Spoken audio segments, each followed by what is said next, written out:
Haleluya. Unisamehe kabisa kwa dakika 20. Tekniki haiko mzuri kabisa. Tunaangalia mwangaza itoke mzuri. Ndabatumanishia hii ku YouTube. Mtapata huko ku YouTube.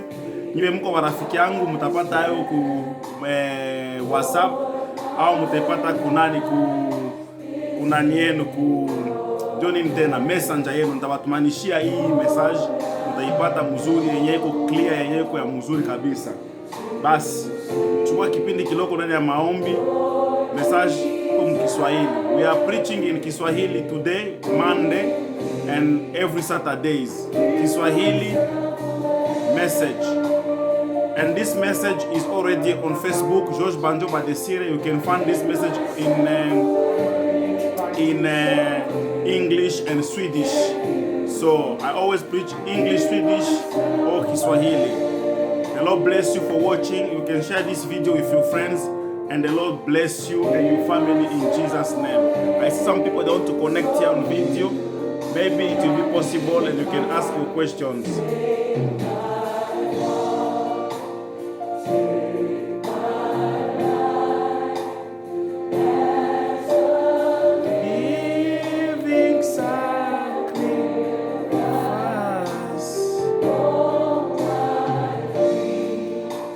Hallelujah.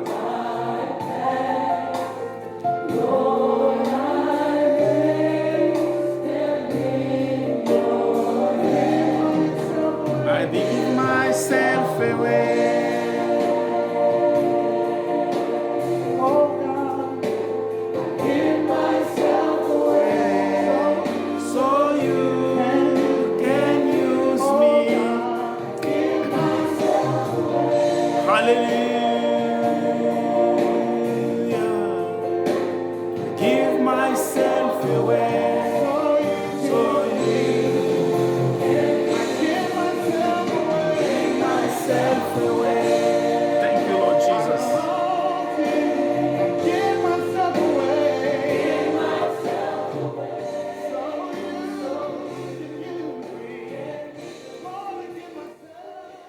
Hallelujah. So if you are connected but you don't speak Kiswahili, please go to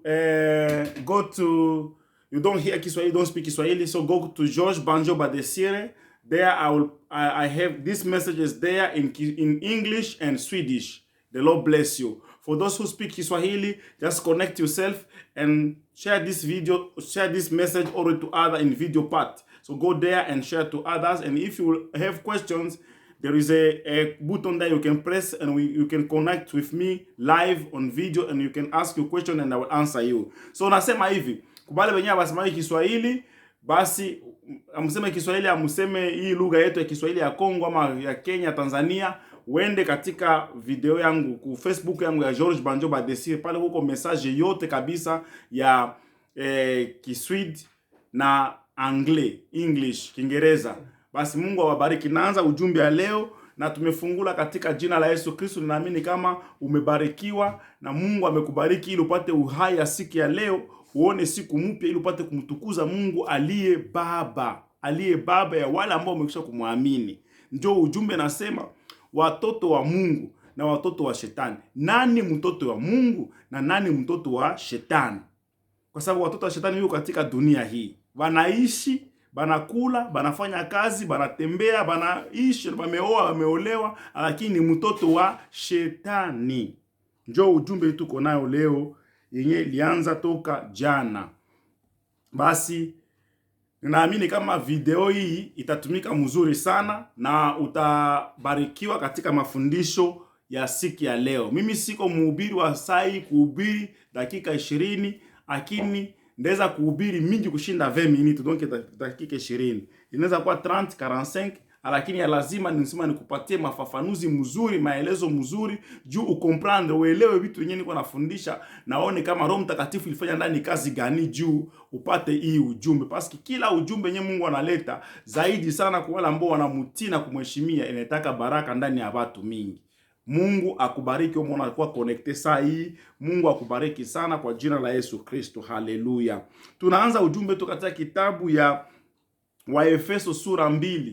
Kitabu ya Waefeso sura 2, fungula Biblia yako, Waefeso sura 2 mstari wake wa kwanza mpaka wa 3. Inasema nini?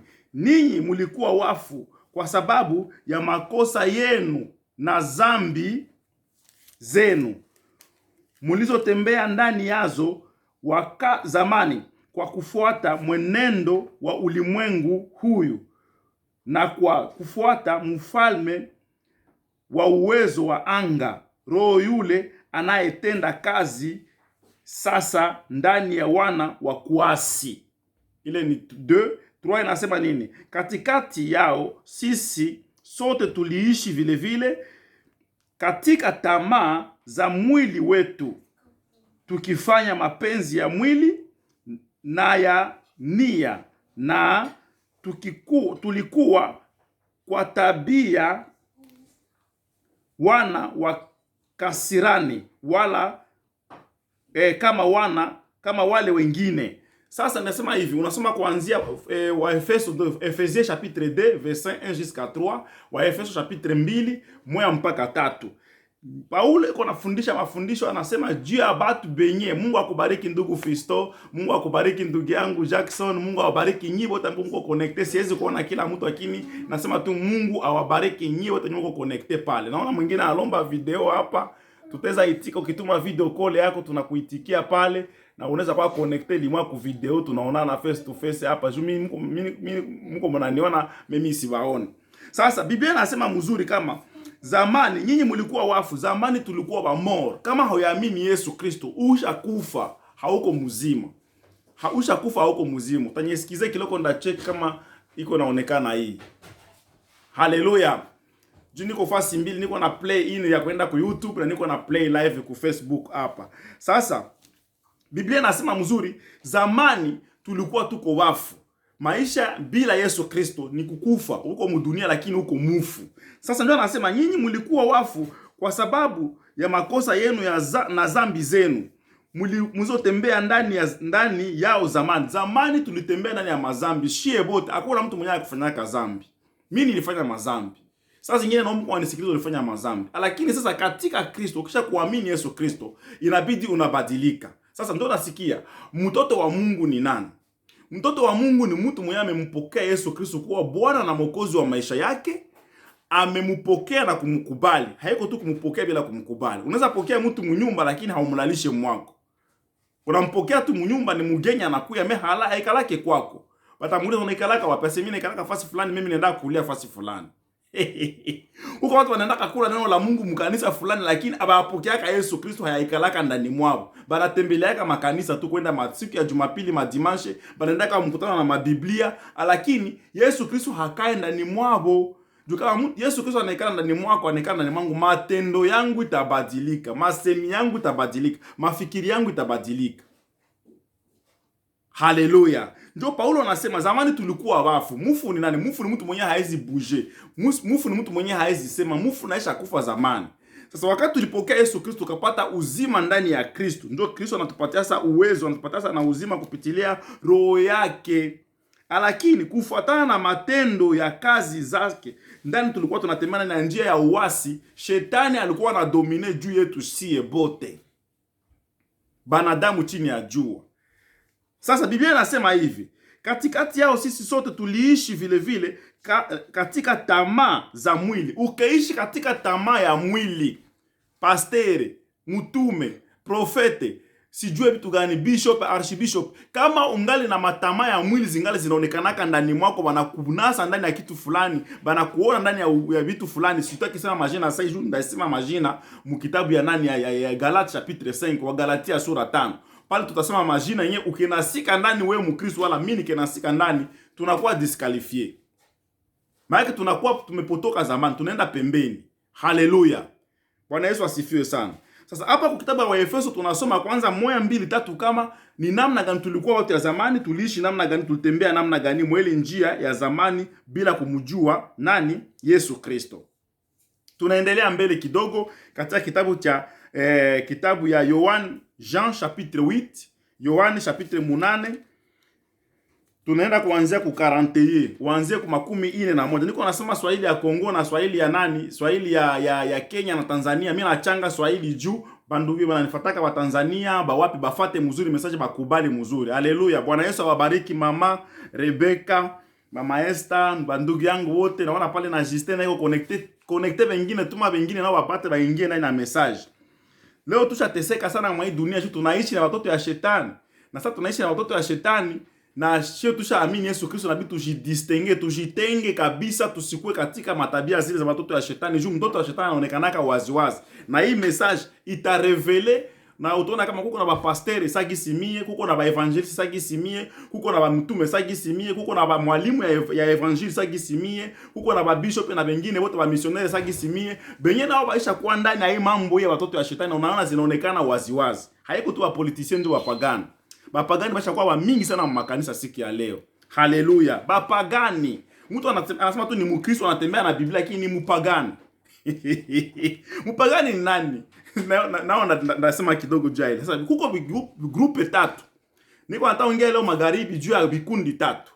Wa kwanza mtoto ya Mungu, wa pili bapotevu. Bana bapotevu. Mpotevu angala anaweza rudia, anapata njia na rudia. Na kisha huko watoto ya shetani. Mpotevu hayakuwa kupotea lote, anaweza potea na kutana na mtu kule anasikia banamurudisha. Sasa mtoto ya shetani ule haezi rudia atekwe namna gani? Mtoto wa shetani anaweza kuwa mtoto yako, anaweza kuwa bibi yako, anaweza kuwa bwana yako, anaweza kuwa baba yako, mama yako, watoto yako, shangazi yako, tate yako, na ni mtoto wa shetani. Mimi ushakazaliwa mule ndani, wewe hauko wa shetani. Haleluya. Ndabapatia ma revelation za mingi sana, mkwe na karatasi na bike wala mkwe na record juu mtabasaidia sana mu ministeri yenu na mkatika na maisha ya Kikristo. Sasa tunaenda mu Yohane sura 8, Jean chapitre 8 41, tushuke pole pole. Jean chapitre 8, Yohane sura 8. Kama unapenda kuconnecter na mie direct live, utume request ku video pale, ikikuya hapa tume na trick pale penda kuconnecter, tunakuwa fasi mwana wewe. 41 nasema hivi. Pale u 41, Jean chapitre 41, Yohane sura 8 mstari wa 41 nasema, nyinyi munafanya kazi za baba yenu, munafanya kazi za baba yenu.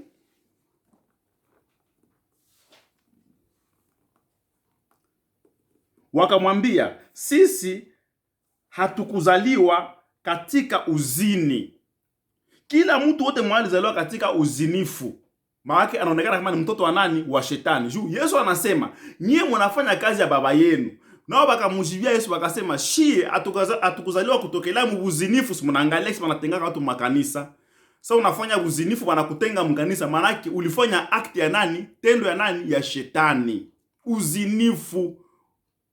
Tuko na maprobleme za mingi sana. Na mimi niko na baobi nishakapita mwa hivi vitu zamani, njoo mimi napata sasa gisi ya kuvidenoncer juu Mungu ashafanya nini? Aisha nilibere. Tunaendelea 42 inasema nini? Turudie kwanza kwa ile 41 pale nimalize kitu kimoja pale. Sisi hatukuzaliwa katika uzini, tuna baba mmoja ndiye Mungu. Batu wakaambia Yesu, sisi tuko na baba. Baba ni banani? Ba Farisayo. Nyuma après message ukamate Bible usome chapitre 8 yote kuanzia 1 mpaka mwisho 59. Mimi naanzia ku 41. Bakaambia Yesu, sisi tuko na baba yetu ndio jina yake Mungu. Mapepo zina reconnaître Mungu kama ndio baba. Haleluya. Mkumbuke ile mtu alikuwa mule kuzimu, anaambia Abrahamu, ase baba Abrahamu, nipatie tu toni moja ya maji. Mimi nasikia kiwi na kauka sana, nipatie toni moja ya maji. Abrahamu akamwambia asema nini? Baba Abraham akamjua akasema, shie na nyie hakuna ushirika. Tunaendelea 42 sasa. 42 nasema hivi, Yesu akawaambia, kama Mungu angelikuwa baba yenu, mungenipenda kwa sababu ninatoka kwa Mungu. Unasikia? Nami nitakuja, nimekuja, wala sikuja kwa roho yangu, lakini yeye ndiye aliyenituma. Anabakonfirma, anaambia kama Mungu ndo alinituma.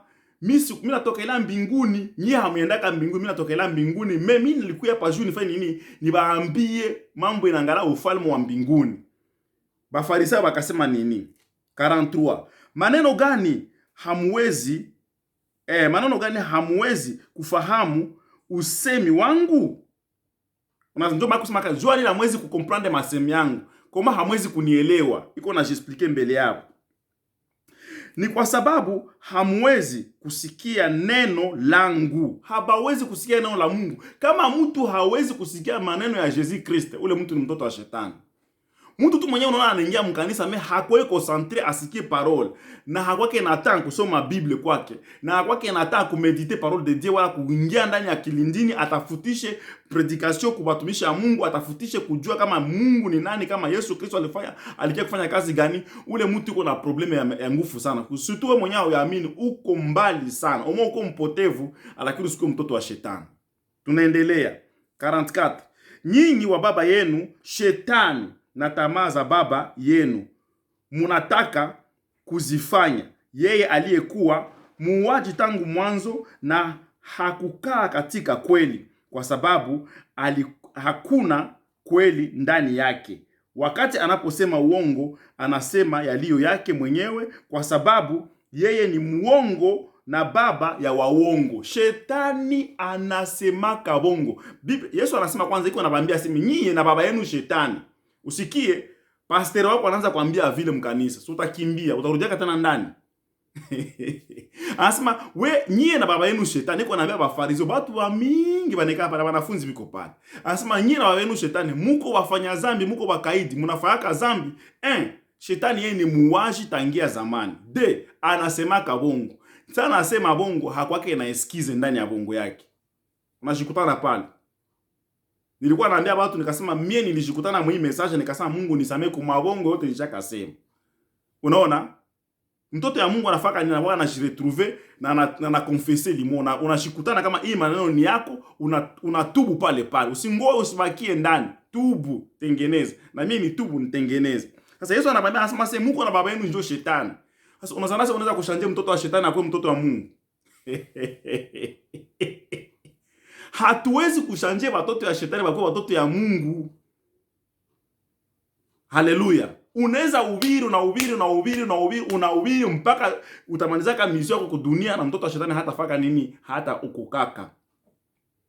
Na anaweza kuwa mule ndani na anahubiri yaka, anatabiri yaka, anafanya kila kitu, mtoto wa shetani hatafaka nini? Hatawezaka kutubu zambi zake na aziache na aishi maisha mapya katika Kristo. Haiwezekane. Ndio nasikia Biblia nasema chui haiwezi kubadilisha madoa yake. Siku chui inabadilisha madoa yake, maana watoto wa shetani watafaka nini? Nao batengeka. Kumbe maana ni kusema kama shetani naye atakuwa na huruma mbele ya Mungu, ataingiaka mbinguni. Iko impossible.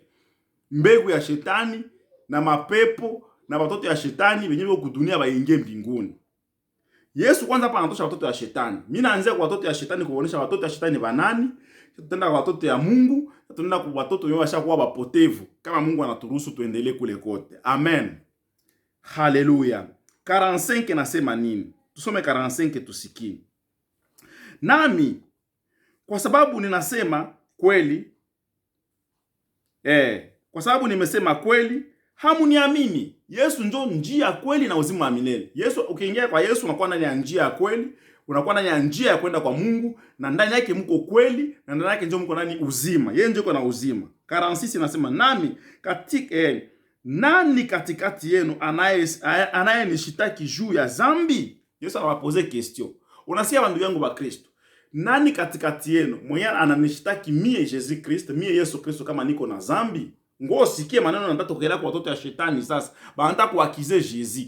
Njo ujione wewe Mkristo, wewe pasteur, na mie pasteur, wala mie apotre, wala mie bishop, wewe bishop, na shiba evangeliste, na shiba missionnaire, na wewe mwenye uko nabii, mtume, bishop, archbishop. Usikie fasi kwenye dunia iko na tushuhudia. Unasa mbinguni nanijua, ni mzuri. Mbinguni nakujua. Se Mungu wa mbinguni ndio alituumbaka shi wote. Lakini sasa kuzimu na kujua namna gani? Kuzimu na kujua na watu wa kudunia, watoto wa shetani wanakujua nao namna gani? Tuko na probleme ya serishi wa Kristo. Tuko na shida kabambi sana sisi wa Kristo. Haleluya. Inabidi tusitakase sana. Sikiliza. Yesu akawapoze question, akawa question, akasema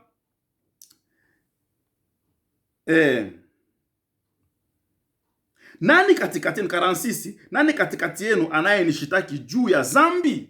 Question Yesu anauliza. Sikiliza. Kama nikisema kweli, maneno gani hamuniamini? Deuxième question Yesu anauliza. Enda 47. 47 inasema nini? Yeye aliye wa Mungu anasikia maneno ya Mungu. Yeye aliye wa Mungu anasikiliza maneno ya nani? Ya Mungu.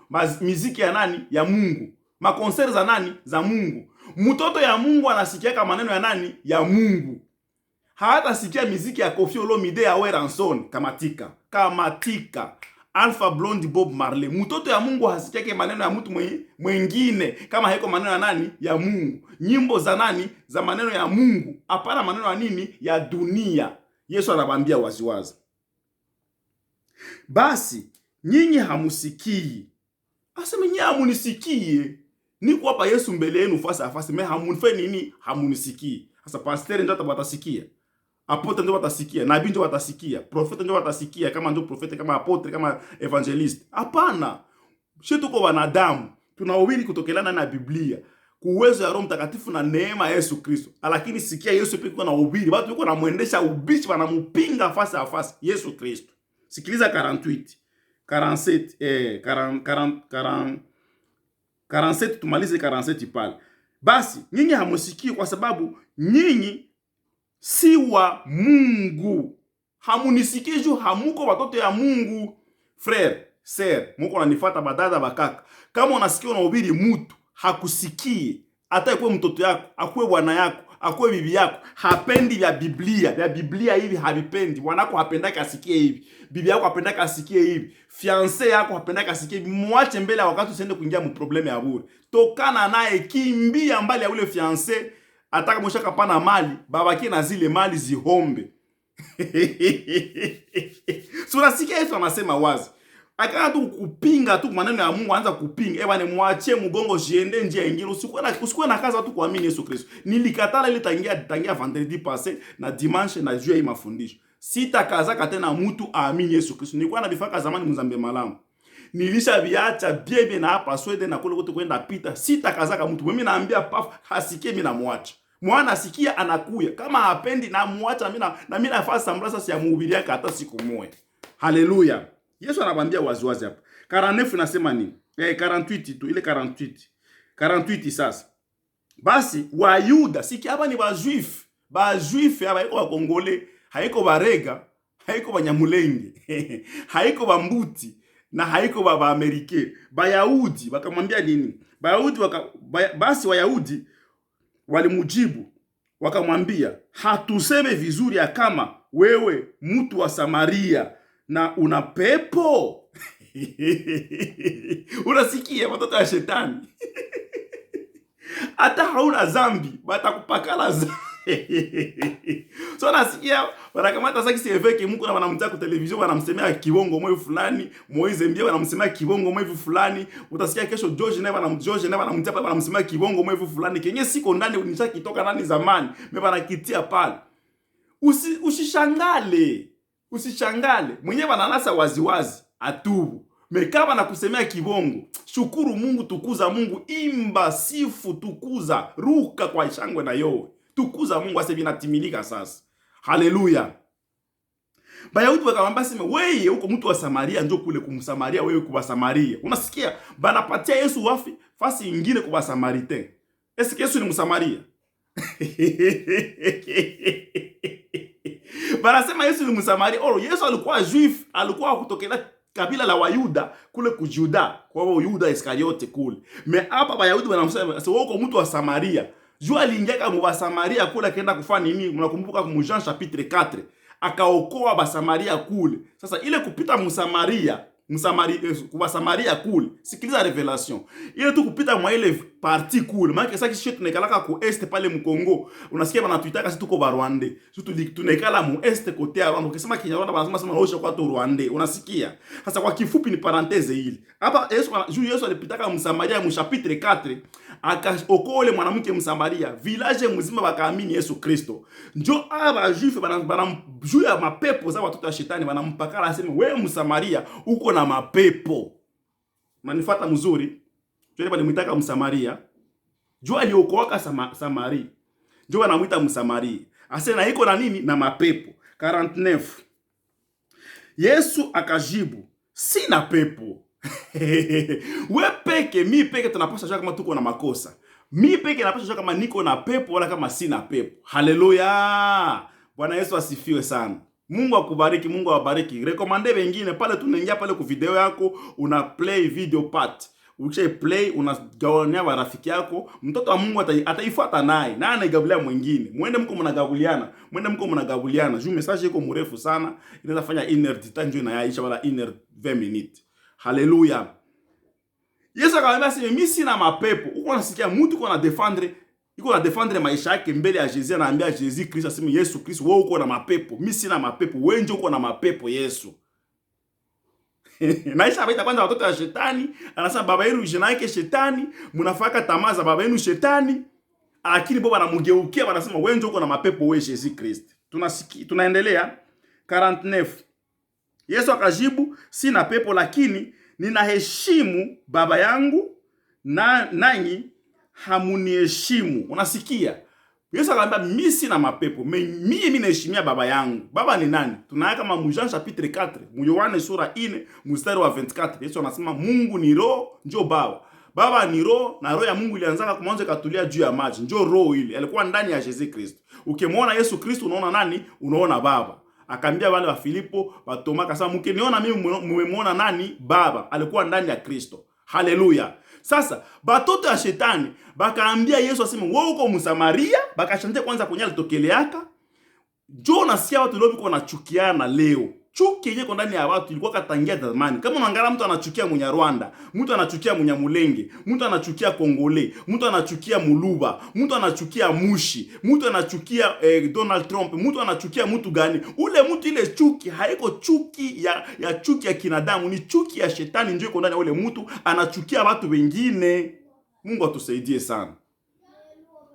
Barundi ni bandugu yetu, Baganda ni bandugu yetu, Bakenya ni bandugu yetu. Batoto yote nye unaona kama mnaweza kuelewana nao na mnasikizana nao, mkuwe na relation ya mzuri, tushikilizane, tuwe na ushirika mzuri. Ukiona mtu ana chuki ndani mwake, chuki ni tunda ya shetani. Haleluya. Ndio wanataka ku anglais hate. Hate ni tunda ya shetani. Tutaisoma hapa. Chuki na wivu ni tunda za nani? Za matunda ya roho, matunda ya shetani, mbegu ya shetani ndani ya mwanadamu. Ambia chuki ndani mwako itoke. Ambia ubaguzi itoke ndani mwako. Upendo ifanye nini? Ikamate nafasi. Haleluya. Yesu akasema mimi naheshimia baba yangu, lakini nyie hamunisikie, hamunipenda hata na kitu. Sikiliza 50. Tusome 15. Yohane sura 8 mstari wa 15. 15. Nami sitafuti utukufu wangu mwenyewe, yuko mmoja 50. Nami sitafuti utukufu wangu mwenyewe. Mwenyewe yuko mmoja anayetafuta na kuhukumu. Anasema sitafuta utukufu wangu mimi peke. Hata kama Yesu alikuwa na utukufu ya Mungu, kisi Biblia inasema kina akajifanya kuwa kama vile mwanadamu, kama vile si kitu, akaonekana kudharauliwa sisi tuheshimike. Lakini hapa anabambia si mimi sitafuta utukufu wangu mimi peke, lakini ya ule umwa mwenye atahukumu kila mtu. 51. Kweli kweli ninawaambia nyinyi, kama mtu akishika neno langu hataona kufa hata milele. Unasikia? 50. Lakini Wayuda wakamwambia, sasa tunajua ya kuwa wewe mwenye pepo. Abrahamu amekufa na manabii, nawe unasema kama mtu akishika neno lako hataona kufa hata milele. Unasikia? Yesu anawaambia, anasema mimi kama mtu ananiamini mimi, unasikia maneno yangu. Wewe unasikia maneno ya Yesu Kristo. Sasa yuko anasikia maneno ya Yesu. Partage na wengine, gabulia wengine hii maneno. Anasema kama mtu anasikia maneno yangu ya hiki kitabu, unaisikiliza maneno ya hiki kitabu, unasikia maneno ya Yesu Kristo, hautakufa. Ndio kusema nini? Maana utaishi milele na milele. Hapa kudunia unaishi, unaendelea kuishi uzima wa milele. Haleluya. Bayahudi wakasema nini? Watoto wa shetani walikuwa biko pale, wakasema nini? Wakasema tunaona sasa kama wewe Yesu uko na mapepo kabisa. Juu Abrahamu, kwa sababu Abrahamu baba yetu, yeye hauyamuonaka hata siku moja. Uko kwanza muloko kushinda Abrahamu. Wewe ni mdogo, wewe ni petit sana Yesu. Uko petit. Wewe unasikia oh Yesu, tusaidie. Tusaidie Yesu. Saidia badada yangu, saidia mama yangu uko nafuata hii message. Mtoto wa shetani ana ubishi sana. Ana ubishi. Maneno ya Mungu atapenda kuletea ubishi. Atakupinga na kushimamia. Ni mtoto wa shetani. Achana na hawa watoto ya shetani, batakumaliza. Mungu akubariki dada. Mungu akubariki kaka. Mungu awabariki nyinyi wote pale. Mungu awabariki sana. Haleluya. Baka mwambia Yesu useme Abrahamu tunamjua ni baba yetu. Wewe uko na mapepo wewe Yesu Kristo. Endelea kusoma 53. Wewe mkubwa. Akasema wewe mkubwa kupita baba yetu Abrahamu. Naye amekufa na manabii wamekufa. Unajifanya mwenyewe nani? Bakauliza unajifanya uko nani? Bakasababu kama Yesu nani ni Mwokozi. Bakasema unajifanya wewe peke nani? Biblia inasema hivi baba ndugu zangu. Mathayo sura 1 mstari wa 23. Uiandike tu. Mathayo sura 1 mstari wa 23. Matthieu chapitre 1 verset 23. Inasema malaika Gabriel akamwambia Maria, akasema utachukua mimba kwa uwezo wa Roho Mtakatifu, nao utazaa mwana, nao watamuita jina lake Immanuel. Emmanuel maana yake Mungu pamoja na sisi. Haleluya. Batu wakusikia ile ujumbe. Sikiliza 54 54 nasema nini? Yesu akajibu kama nikishtukuza mwenyewe utukufu wangu si kitu. Ndiye baba yangu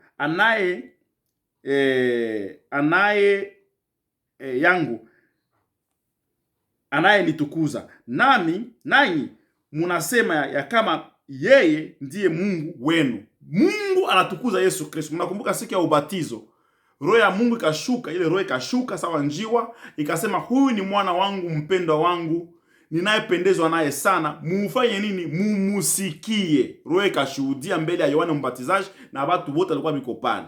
Ase mumusikilize Yesu Kristo. Yeye akatukuziwa. Lakini Bayahudi wakasema bongo yako wewe.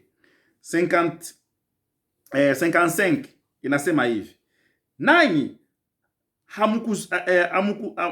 hamkumujibu, lakini nao hawakumujibu, lakini mimi nanyi hamkumjua. Nyinyi hamujue Mungu, mie Yesu ndio namjua Mungu. Unasikia? Lakini mimi namjua. Kama nikisema simujue, nitakuwa mwenye uongo kama nyinyi. Kama nikisema sijue Mungu, mimi Yesu Kristo, ndakuwa msema bongo sasa gisingi watoto ya shetani.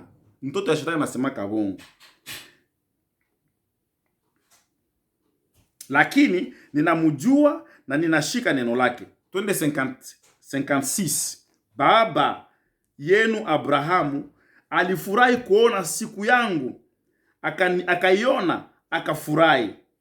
Halafu Wayahudi wakamwambia, wewe hujafika bado miaka 50, nawe umeona Abrahamu? Haleluya. Utafanya ubishi na watoto ya shetani. Mama, baba, kaka, dada, achana na watoto ya shetani. Ukiona mtu anaanza kuendesha ubishi maneno ya Mungu, kimbia mbali, muachane naye. Achana na ule mtu. Hauwezi shinda watoto ya shetani, hauwezi wakonvaincre juu wakukubali, waitike, wageuke wakuwe watoto ya Mungu. Ni watoto ya shetani. Mtoto wa Mungu anasikia neno ya Mungu, inampatia zamiri, inampatia upendo, inampatia furaha, anaamini, anabatiziwa, anaanza kufuata maneno ya Mungu. Lakini mtoto wa shetani atakusumbua kila siku na hata amini yako unapoteza wakati yako bure. Akasema Abrahamu tunamjua. Toka miaka yote tunajua Abrahamu. Wewe uko nani? Hajafika hata miaka 50. Bakakatalia Yesu kama hajue Abrahamu. Haleluya. 58 inasema hivi. Tunataka kumaliza. Yesu akawaambia, kweli kweli ninawaambia nyinyi, mbele Abrahamu hajazaliwa mimi niko. Mbele Abrahamu, sikiasa Yesu sisi anakamata sa mamlaka yake ya umungu. Anavala mamlaka yake ya umungu, Emmanuel, Mungu pamoja na watu sasa. Anaanza kuambia, mimi nawaambia kweli kweli. Kweli kweli. Mimi nabaelezea. Mbele Abrahamu baba yenu hayazaliwa, mbele baba yako wewe hayazaliwa, Yesu alikuwa nini? Iko. ni mkubwa kushinda tate yangu, ni mkubwa kushinda babu zangu zote, ni mkubwa kushinda Abraham. Anabambia vile. Bakafanya nini? 59. Soma Biblia yako. 59. 59. Basi wakatoa mawe. Wakatoa mawe wamutupie, lakini Yesu akajificha. Yesu akajificha. Wakati walikamata mawe wamutupie, aliwakia pale. Yesu akajificha, akatoka, akajiendea yake. Akajificha, akatoka hekalu, akapita katikati yao, akakwenda zake.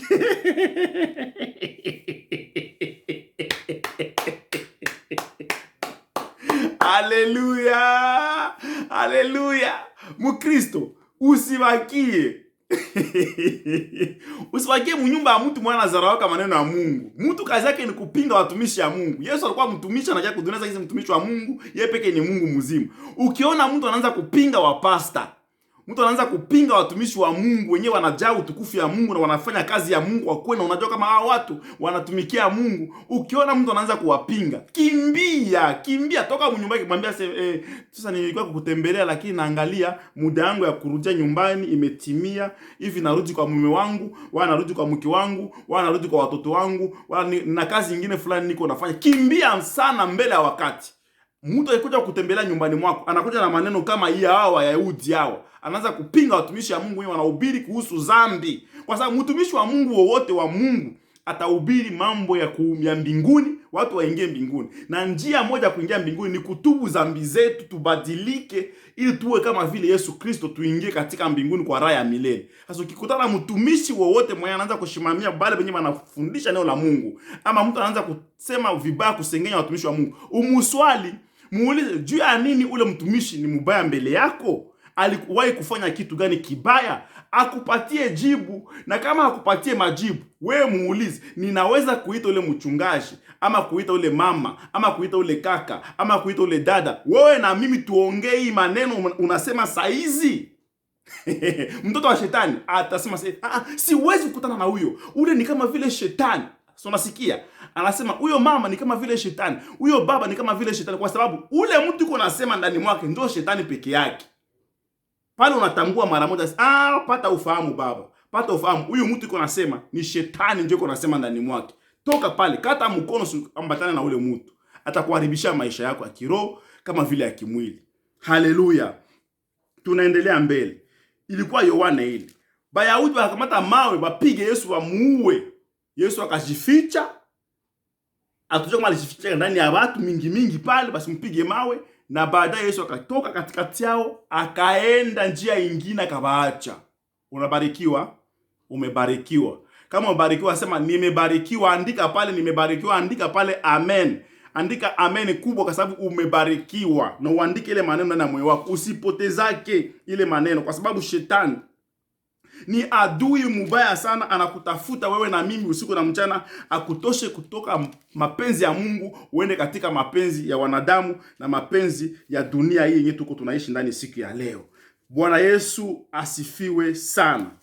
Bwana Yesu apewe sifa sana. Ndio nakumbuka tulisoma pale kwa kitabu ya Waefeso sura 2 mstari wa kwanza, ikasema kwamba nyinyi mlikuwa wafu kwa sababu ya makosa yenu na dhambi zenu mlizotembea ndani yazo zamani, kwa kufuata mwenendo wa ulimwengu huyu na kwa kufuata mfalme wa uwezo wa anga, roho yule anayetenda kazi sasa ndani ya watu wa kuasi.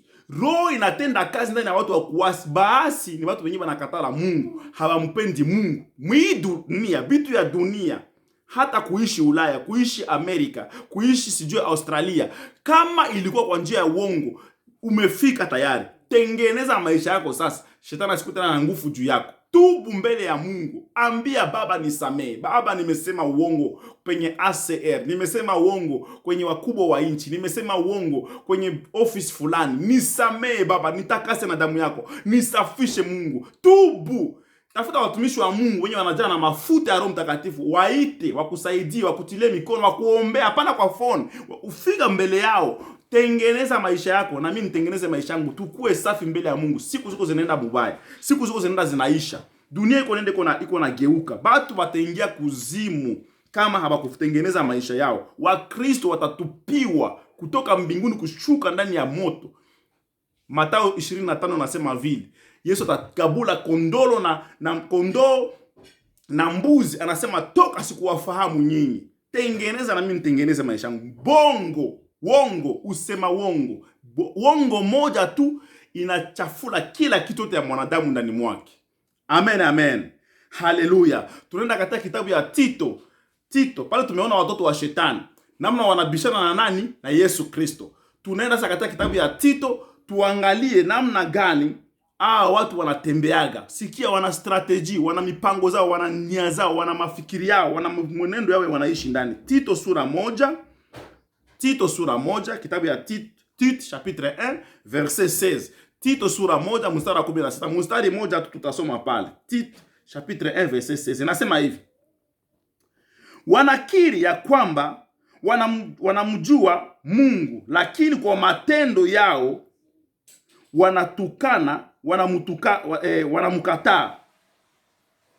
wanamkataa. Ni wenye machukizo, wenye kuasi, kwa kila tendo jema hawafai. Sikiliza mzuri. Tito sura moja mstari wa 16 nasema nini? Wanakiri ya kwamba wanajua Mungu lakini kwa matendo yao wanamkataa. Ni wenye machukizo, wenye kuasi, na kwa kila tendo njema hawafai. Kila kazi ya mzuri, masemi ya mzuri, matendo ya mzuri hawafai, lakini banachukia tu, bana mwenendo mubaya, ni wachukizo, banachukizaka watu. Atapenda wao uchukie mtu fulani, anaweka chuki ndani ya mtu fulani, anaweka chuki ndani ya mtu fulani, anaweka chuki ndani ya familia fulani, anaweka chuki ndani ya kanisa fulani. Anasema hiyo kanisa, huyo mtumishi, huyo mjakazi, au baba, huyo mama usiwaoe, usiende kuoa huku, usiolewe huku. Anaweka tu chuki. Ndio kazi ya watoto ya shetani. Lakini ndani mwao katika masemi yao wanasema tunamjua Mungu. Wanakiri ya kwamba wanamjua Mungu, habafichiki. Wanasema tunamjua Mungu. Wanachukua mabiblia, wanasema tunamjua Mungu. Mimi niko Mkristo, kila mtu nimeokoka. Lakini matendo yao, katika matendo yao wanasema, lakini kwa mwenendo wao unafanya nini? Unamkataa Mungu. Baba, mama, mwenendo yako ni gani mbele ya Mungu? Mungu amekubali mwenendo yako? Kinywa yako inasema unampenda Mungu, lakini mwenendo yako inampenda Mungu? Inaonesha watu kama unampenda Mungu? Ile wanasema kwa Kiingereza question mark. Question. Amen. Ilikuwa Tito sura 1 mstari wa 16. Tunaendelea Waefeso sura 5. Waefeso sura 5 mbele tumalize.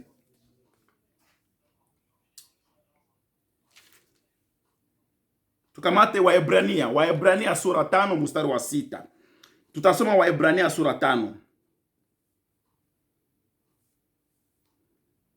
Inasema hivi. Waebrania sura 5 mstari wa 6 inasema nini? Inasema kama anavyosema pahali pengine vile vile, wewe ni pahali pa milele. Sura 5 mstari wa 6 ile.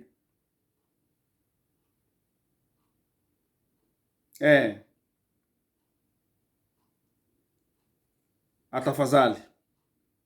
Kama anavyosema pahali pengine vile vile, wewe ni kuhani la milele kwa mfano wake Melkisedeki alivyokuwa. Yesu Kristo ni kuhani wa milele kwa mfano ya Melkisedeki. Yesu Kristo ni mfano, ni kuhani mkubwa kwa mfano wa Melkisedeki. Maana ni kusema kama Yesu Kristo ndiye alijifunua kama vile Mungu kwa ulimwengu wote mzima. Ndio wanaitiwa Emmanuel, Mungu pamoja na sisi.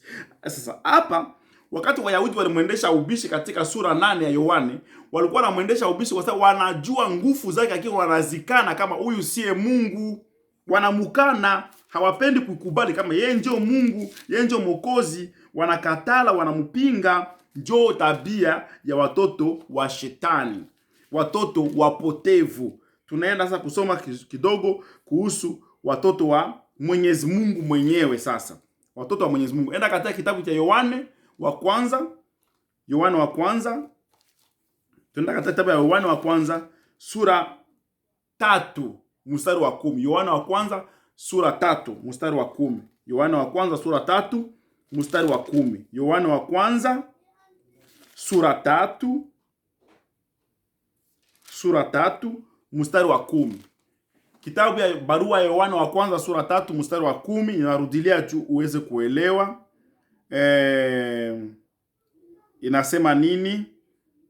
Mstari wa 10 inasema hivi watoto wa Mungu wanaonekana wazi, na watoto wa shetani. Mtu yeyote asiyetenda haki hatoki kwa Mungu. Mtu yeyote, baba yeyote, mama yeyote, mtoto yoyote, tate, babu yoyote asiyetenda haki, huyu si mtoto wa nani? Wa Mungu. Ni mtoto wa nani? Wa shetani. Na watoto wa shetani. Mtu yeyote asiyetenda haki hatoki kwa Mungu. Mtu yeyote asiyetenda haki. Unasikia, wenye haki wataishi kwa imani. Wenye haki nani? Wenye haki mtoto wa Mungu. Anatenda maneno ya haki. Amekuwa mwenye haki. Ataishi kwa nini? Kwa imani, kwa kutumainia Mungu. Sio kila mtu mwenye haki. Kisha anasema nini? Wala yeye asiyependa ndugu yake. Wala kama haupendake ndugu yako. Ndugu yako nani? Haiko tu wa jamaa lako. Ndugu yako ni jirani. Ndugu yako ni kabila fulani. Ndugu yako ni inchi fulani. Ndugu yako ni inchi yako wa ndugu fulani katikati yako. Mungu atusamehe sana. Sana tena sana. Inabidi tunaungana sisi wote kama watoto wa Mungu. Kwa wale wenye watoto ya Mungu, utatambua ndani mwako. Unaona kama huyu ni ndugu, ule ni ndugu, ule ni dada, ule ni kaka, ule ni mama, ule ni baba.